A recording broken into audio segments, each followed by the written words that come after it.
你今早拎住嗰個手袋咧，唔知喺邊處有得買咧？你點解咁樣問嘅？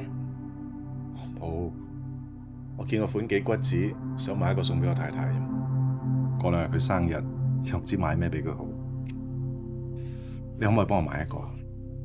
咁就要問我先生先知啦。點解咧？嗰個手袋我先生喺出邊做嘢時買俾我嘅，佢話香港冇得賣嘅。哦，咁由得佢啦。我都有件事想請教下你嘅。咩咧？你條呔喺邊度買㗎？我真係唔知喎。我啲呔全部都由我太太幫我買嘅。有一次佢公司派佢出門做嘢，佢買嚟送俾我嘅。佢話香港冇得買。